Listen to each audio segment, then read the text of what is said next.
From the moment humans became aware of their own existence, death became the greatest mystery they could not escape. Long before kingdoms, before writing, even before organized religion, early humans were already trying to understand what happens when life ends.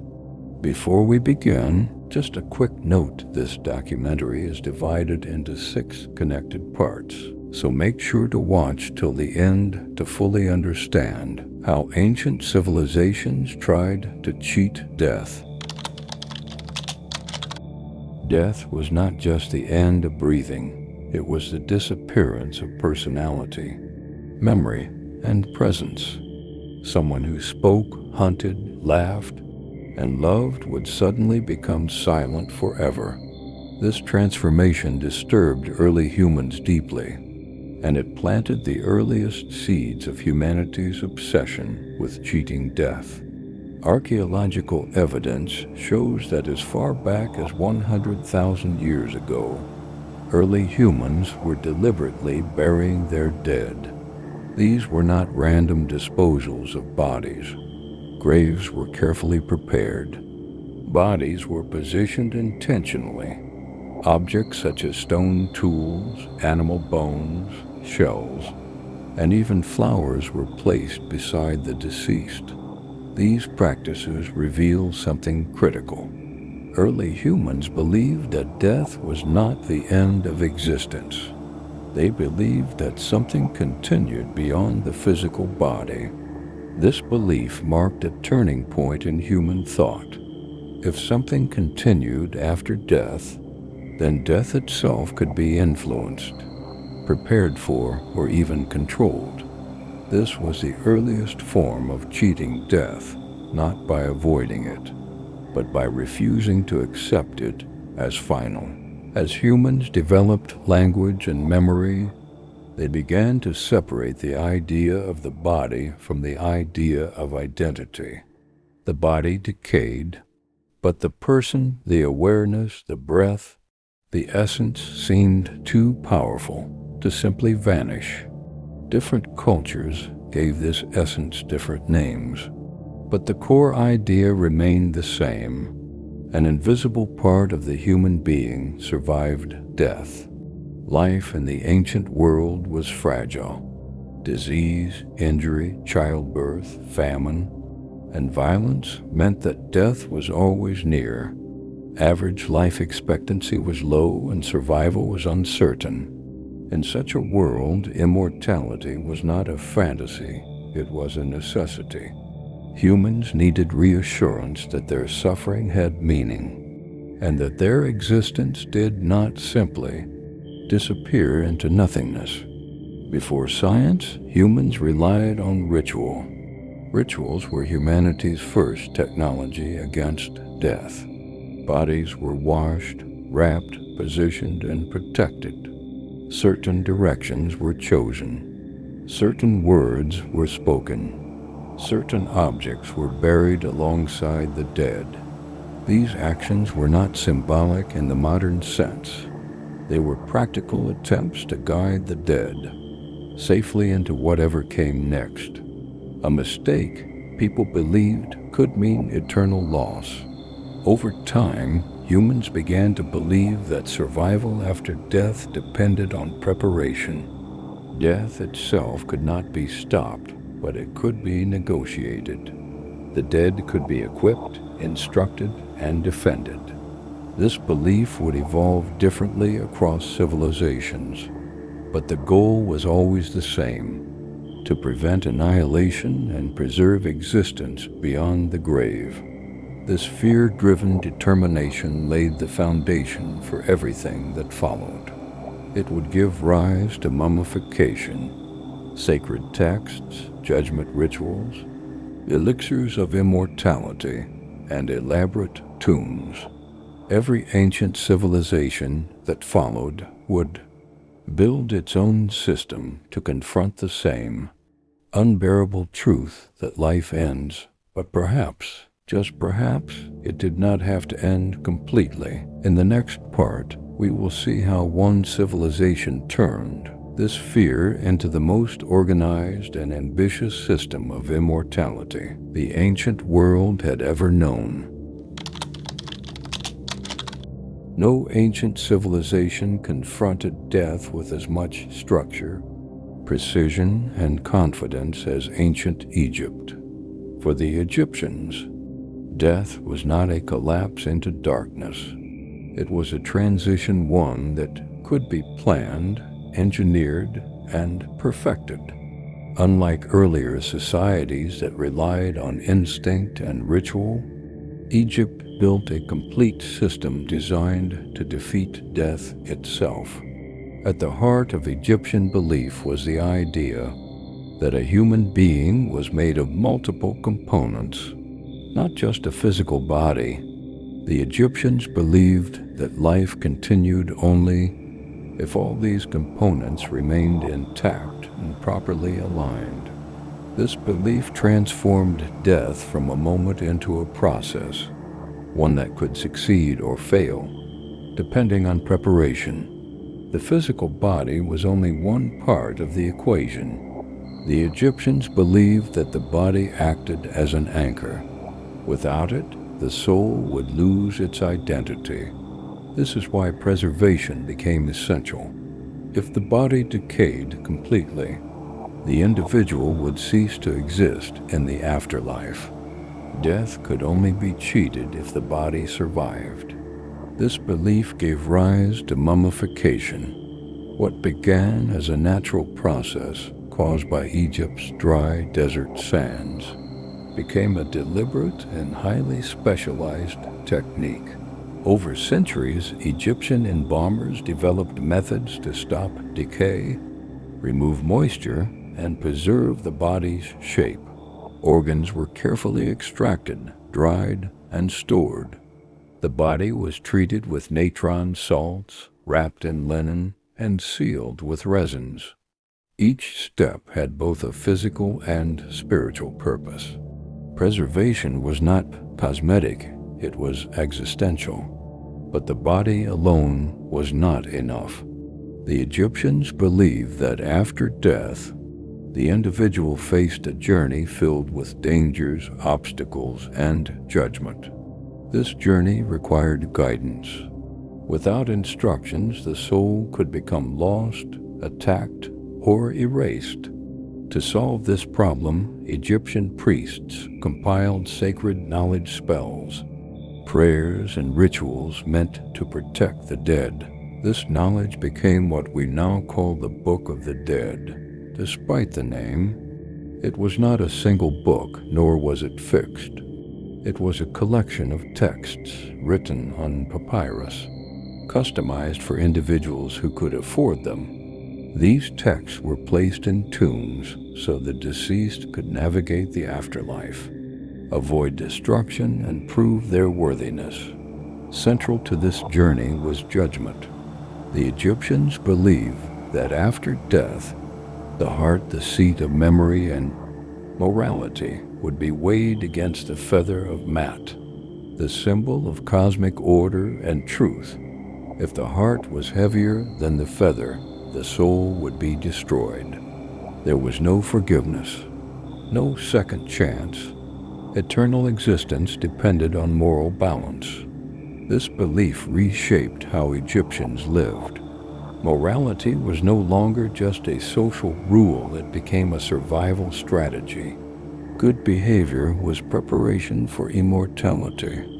Life itself became training for death.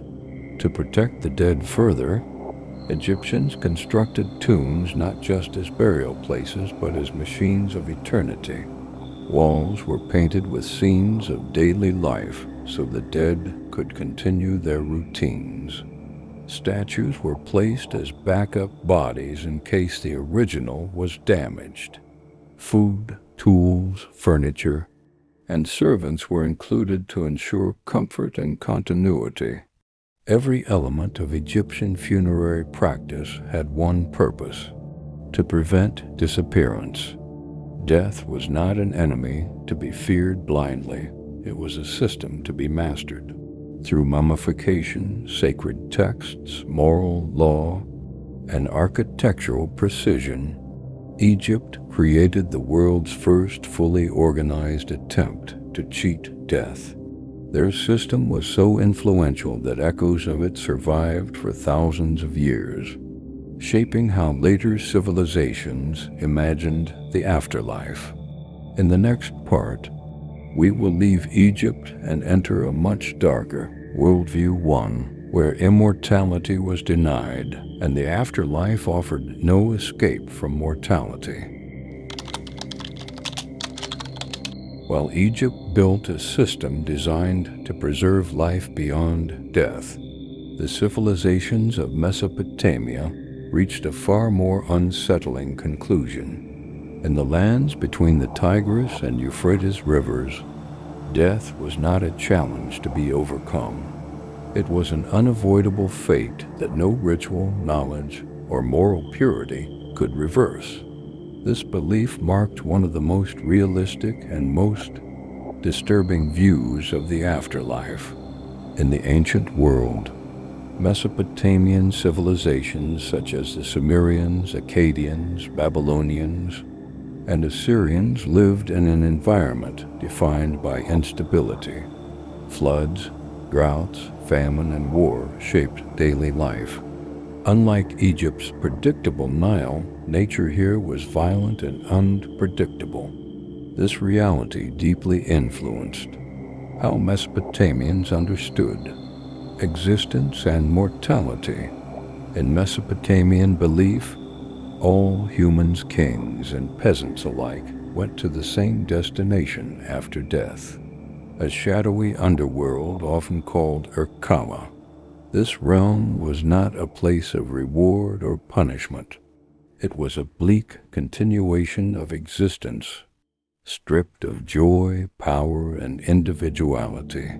The dead existed as shadows, surviving on dust and silence. There was no judgment, no moral weighing of the heart, and no promise of improvement. This worldview eliminated the idea that death could be cheated. There was no system of preservation because preservation did not matter. The soul did not need a body. It did not need guidance. Once life ended, decline was inevitable. The most famous expression of this belief appears in the Epic of Gilgamesh, one of the oldest surviving literary works in human history. In the story, King Gilgamesh, devastated by the death of his friend Enkidu, becomes obsessed with escaping death. He searches for eternal life, traveling beyond the known world in pursuit of immortality. His journey ends in failure. Gilgamesh learns that immortality belongs only to the gods. Humans are destined to die. Even when he briefly gains a plant that restores youth, it is stolen from him. The message is clear and merciless. Death cannot be cheated. Acceptance, not resistance, is the human condition. Despite this bleak outlook, Mesopotamians still performed burial rituals not to ensure eternal life, but to maintain order between the living and the dead. Offerings were made to prevent restless spirits from returning. Prayers were spoken to keep the underworld sealed. These rituals were defensive, not hopeful. This perspective created a different kind of wisdom. Rather than investing in the afterlife, Mesopotamians focused on legacy. Cities, laws, monuments, and stories became their form of immortality. Survival was achieved through memory, not the soul. Mesopotamia stands as the ancient world's first confrontation with an uncomfortable truth. Not all civilizations believed death could be conquered. Some accepted its finality and chose to live fully in the present instead. In the next part, we will move east to a civilization that refused to accept either surrender or preservation and instead pursued immortality through experimentation, alchemy, and dangerous knowledge. In ancient China, death was not accepted as final. nor was it approached through preservation like in Egypt. Instead, Chinese civilization pursued immortality as something that could be achieved during life itself. Rather than preparing for the afterlife, Chinese thinkers, alchemists, and rulers attempted to eliminate death entirely. This pursuit would become one of the most ambitious and most dangerous experiments in human history. Early Chinese beliefs viewed the universe as a balance of opposing forces. Life existed through harmony between these forces, and death occurred when that harmony collapsed. If balance could be maintained or restored, then life could, in theory, continue indefinitely. Immortality was not supernatural, it was technical. This idea fueled Taoist philosophy, which taught that humans could align themselves with the natural flow of the universe. By mastering breath, diet, movement, and inner energy, the body could resist decay. Taoist practitioners developed meditation techniques, controlled breathing, and physical disciplines meant to preserve vitality and slow aging. These were not religious rituals alone, they were early biological experiments. But philosophy was not enough for those in power. Chinese emperors demanded certainty. They sought physical substances that could guarantee eternal life. This demand gave rise to alchemy. Court alchemists searched for elixirs believed to contain immortal properties, often derived from rare minerals and metals. One substance appeared repeatedly in these formulas: mercury. Its ability to remain liquid, resist decay, and reflect light made it seem almost alive. Ancient Chinese texts describe mercury as a divine material capable of preserving the body and extending life. Emperors consumed mercury-based elixirs regularly, believing they were protecting themselves from death. The results were catastrophic. Instead of granting immortality, mercury poisoned the body, causing madness, organ failure, and premature death. Ironically, many emperors died young as a direct result of their attempts to live forever. Even in death, the pursuit continued. Tombs were constructed as sealed microcosms designed to preserve eternal existence.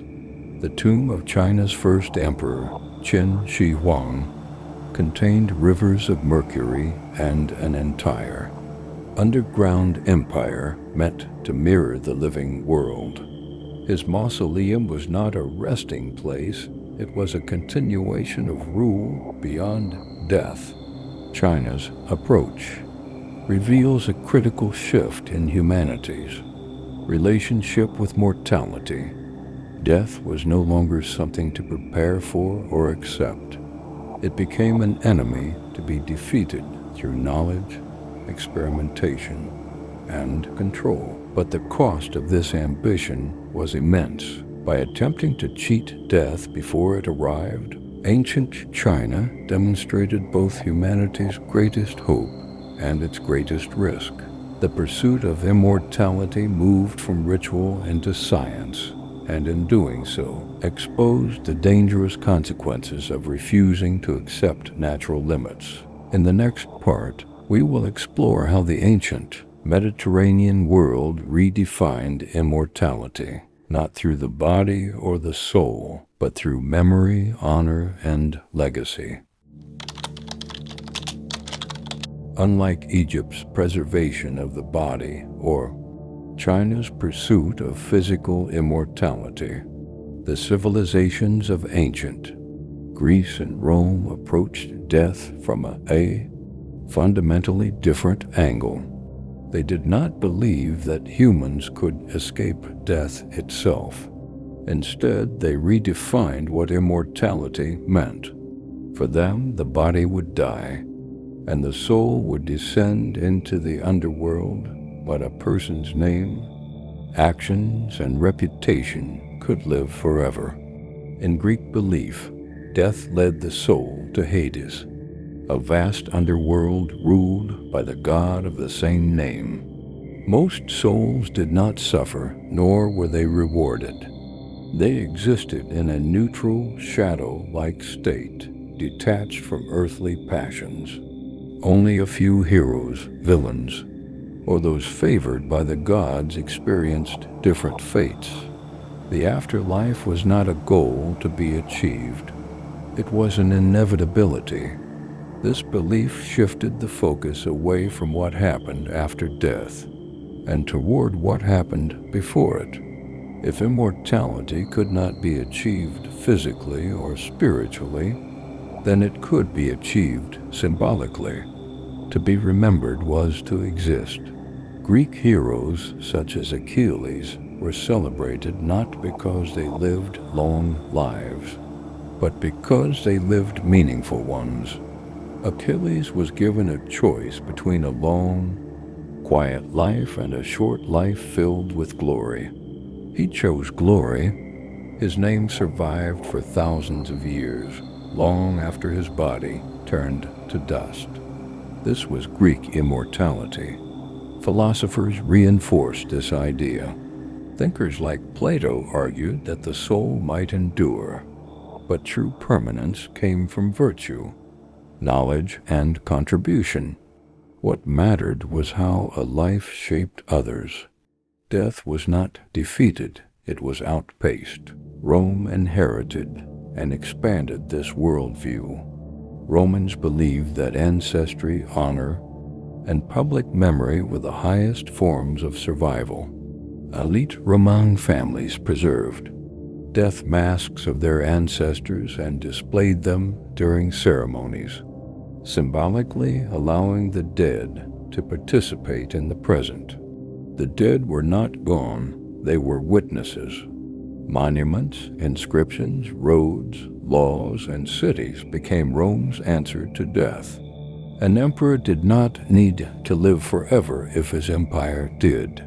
Roman power was designed to outlast individuals. Even burial practices emphasized continuity. Tombs were placed along roads so the living would read the names of the dead, repeating them aloud and keeping memory alive. In this worldview, immortality was achieved not by escaping death, but by ensuring that death did not erase significance. Memory became the afterlife. Greek and Roman civilizations teach us that cheating death does not always mean surviving it. Sometimes it means leaving behind something that refuses to disappear. Their approach would influence how later societies understood legacy, history, and identity itself. In the final part, we will examine the most extreme attempts to defeat death and why. In the end, every civilization reached the same unavoidable conclusion. Across ancient history, when preservation failed, when philosophy offered no comfort, and when science did not yet exist, civilizations turned to extremes. These final attempts to cheat death reveal humanity at its most desperate, willing to sacrifice life itself in the hope of transcending it. Yet these efforts ultimately proved what every civilization would eventually learn. Death could be delayed, prepared for, remembered, but never defeated. In many ancient societies, human sacrifice emerged from the belief that life energy could be transferred. The logic was simple and terrifying. If death could not be avoided, perhaps it could be negotiated. By offering lives to the gods, rulers believed they could secure eternal favor, protection, or continuation beyond the grave. From Mesopotamian royal burials to early dynastic Egypt and Mesoamerican civilizations, servants, captives, and even children were killed to accompany elites into the afterlife. These sacrifices were not acts of cruelty for cruelty's sake. They were rooted in fear and belief. The dead ruler was not considered complete without attendance. Death was treated as relocation, not extinction. But archaeology shows the same pattern everywhere. Sacrifice preserved power structures, not life itself. Other civilizations turned to curses, traps, and supernatural deterrents. Tombs were sealed with warnings, complex architectural traps, and symbolic threats meant to protect the dead from disturbance. These measures were designed to preserve the body and ensure the afterlife remained undisturbed. Yet looting, decay, and time defeated them all. No tomb remained untouched forever. As knowledge expanded, the illusion of control began to crack. Societies that once believed in guaranteed immortality through ritual began to document failure.